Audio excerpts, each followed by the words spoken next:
Doctor plus viewers அனைவருக்கும் வணக்கம். நான் டாக்டர் நித்யா, சித்தா பிசிஷியன். சர்க்கரை நோய் குறைவதற்கு உணவு முறை ரொம்ப ரொம்ப அவசியம். ஸோ அப்படி இருக்கும்போது முக்கியமா டயட்ல நம்ம என்னென்ன ஃபாலோ பண்ணலாம்? ஸோ பர்டிகுலரா இந்த உணவு முறையோட இதை சேர்த்து சாப்பிடும்போது, இந்த மூலிகையை நம்ம உணவாக எடுத்துக்கொள்ளும் பொழுது ரத்தத்தில் இருக்கக்கூடிய சர்க்கரை அளவு நமக்கு ரொம்ப ஈஸியா குறைய ஆரம்பிச்சிடும். பொதுவாக சர்க்கரை நோய் இருக்கவங்க சிறுதானியங்களை உணவுல சேர்த்து சாப்பிடலாம். அந்த வகையில பார்த்தோம்னா கேழ்வரகு ரொம்ப ரொம்ப இம்பார்ட்டன்ட். ராகி, அதற்கு அடுத்ததாக பார்த்தோம்னா திணை, சாமை, குதிரைவாலி, இது எல்லாமே நம்ம உணவுல சேர்த்து சாப்பிடும்போது சர்க்கரை அளவு நமக்கு குறைய ஆரம்பிக்குது. இதுல பேசிக்கா பார்த்தோம்னா இந்த கேழ்வரகு பயன்படுத்தி தினமும் காலையில பிரேக்ஃபாஸ்ட்ல நிறைய விஷயங்கள் நம்ம செய்யலாம். அடையாகவோ களியோ சாப்பிடலாம். இதுல இட்லி செய்தும் சாப்பிடலாம். ஸோ இந்த மாதிரி கேழ்வரகை நம்ம உணவுல எடுத்துக்கும் பொழுது ரத்தத்துல இருக்கக்கூடிய சர்க்கரை அளவு நமக்கு கொஞ்சம் கொஞ்சமாக குறைஞ்சிக்கிட்டே வரும். அதுல முக்கியமாக ஒரு ஸ்டாமினா நமக்கு உண்டாகத பார்க்கலாம். சத்து குறைபாடு இருக்குங்க, சரியா நடக்க முடியல, உடல் ரொம்ப சோர்வா இருக்கு, இந்த மாதிரியான விஷயங்களை சரி செய்யறதுக்கு நமக்கு கேழ்வரகு பயன்படுது.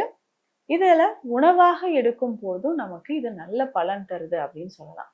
இதுலயுமே முக்கியமாக பார்த்தோம்னா நம்ம இந்த இட்லியோட சில மூலிகைகள் சேர்ந்த மூலிகை பொடியை நம்ம பயன்படுத்தும் போதும் நம்ம ரத்தத்துல இருக்கக்கூடிய சர்க்கரை அளவு நமக்கு நல்லாவே குறைய ஆரம்பிக்கும். அந்த மாதிரி மூலிகை பொடினா நம்ம எதை செய்து சாப்பிடலாம் அப்படின்னும் நான் சொல்றேன். இதுல பேசிக்கா சில பொருட்கள், அதாவது கருப்பு உளுந்து ரொம்ப முக்கியம். இந்த கருப்பு உளுந்து நம்ம கொஞ்சம் வறுத்து நம்ம நார்மலா இட்லி பொடி ரெடி பண்ற மாதிரியே எடுத்துக்கலாம். இந்த கருப்பு உளுந்து நம்ம கொஞ்சம் எடுத்து வச்சுக்கணும்.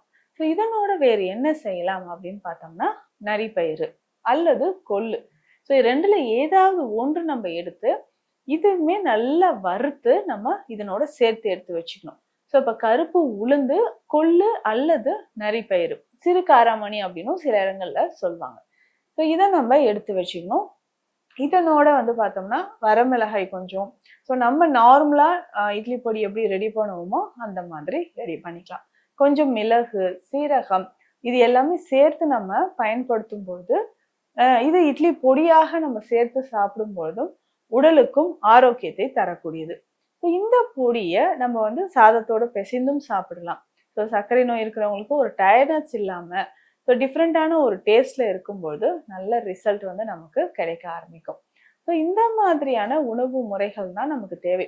ஸோ தொடர்ந்து இந்த மாதிரி உணவு முறைகள் இயற்கை சார்ந்து நம்ம கொஞ்சம் உணவு எடுத்துக்கும் பொழுது பிளட் சுகர் லெவல் நமக்கு நல்லாவே குறைய ஆரம்பிக்கும். இதுல முக்கியமான சில விஷயங்கள் நம்ம கவனிக்க வேண்டி இருக்கு. ஸோ சர்க்கரை நோய் இருக்கிறவங்க கொஞ்சம் உடற்பயிற்சி செய்யறது ரொம்ப ரொம்ப அவசியம்.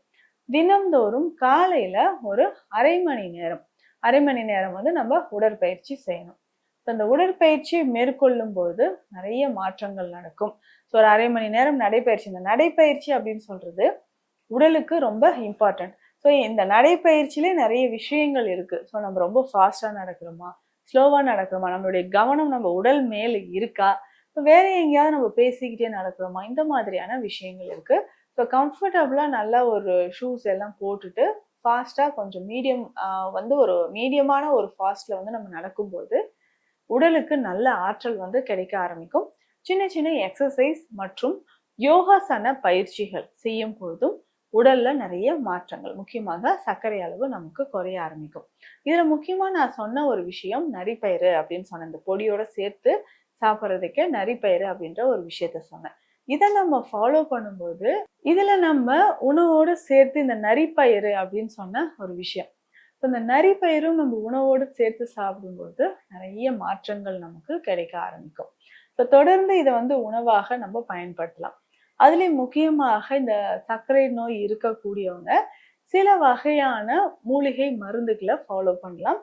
மாசிக்காய், இந்த மாசிக்காய் அப்படின்னு சொல்ற ஒரு விஷயம் மாசிக்காய் கற்பம் அப்படின்னு நம்ம சொல்றோம். இந்த மாசிக்காய் கற்பமாக நம்ம பயன்படுத்தும் போது உடலில் நிறைய மாற்றங்கள் நமக்கு உருவாகுது. இந்த மாசிக்காய் அப்படின்னு சொல்றது நம்ம அதிகமான துவர்ப்பு சுவை இருக்கக்கூடியது, உடல்ல இருக்கக்கூடிய ரத்தத்தை சுத்திப்படுத்தக்கூடியது, பிளட் சுகர் லெவலை நல்லாவே குறைச்சிடும். இந்த மாதிரி நமக்கு பல நற்குணங்கள் நிறைந்ததுதான் இந்த மாசிக்காய் அப்படின்னு சொல்றோம். முக்கியமாக சர்க்கரை நோய் இருக்கிறவங்களுக்கு உடல்ல ஏற்படக்கூடிய பல பிரச்சனைகள், உடல் உபாதைகள் இதை சரி செய்யறதுக்கு நமக்கு மாசிக்காய் பயன்படுது. ஸோ இதை தினம்தோறும் இரவு மட்டுமோ இல்ல காலை மட்டுமோ ஏதாவது ஒரு வேளையில நம்ம ஒரு 4 கிராம் அளவுக்கு எடுத்து வெந்நீர்ல கலந்து குடிச்சுக்கிட்டே வரும்போது நம்ம உடல்ல ஏற்படக்கூடிய பல வகையான பிரச்சனைகள் நமக்கு குணமாக ஆரம்பிக்குது. அதுவும் பிளட்ல இருக்கக்கூடிய பிளட் சுகர் லெவல் குறையிறதுக்கு மாசிக்காய் மிக சிறந்த ஒரு மூலிகை. இதை நெய்யோடு கலந்தும் சாப்பிடும் பொழுதும் மூட்டுக்களில் ஏற்படக்கூடிய வலியானது நமக்கு கொஞ்சம் கொஞ்சமாக குறைய ஆரம்பிக்குது. ஸோ பிளட் சுகர் லெவல் குறையணும்னா நான் சொன்ன மாதிரி இந்த உணவு முறைகள் ரொம்ப சிறந்தது. அதனோட மாசிக்காய் சூரணம் இல்ல மாசிக்காய் சத்து இந்த மாதிரியான மருந்து மூலிகைகளை ஃபாலோ பண்ணும்போதும் நமக்கு நல்ல ரிசல்ட் இருக்கும். சுகர் லெவல் கொஞ்சம் கொஞ்சமாக குறைய ஆரம்பிக்கும். இந்த பதிவு உங்களுக்கு பயனுள்ளதாக இருக்கும்னு நினைக்கிறேன். மீண்டும் அடுத்த பதிவில் சந்திக்கலாம். நன்றி.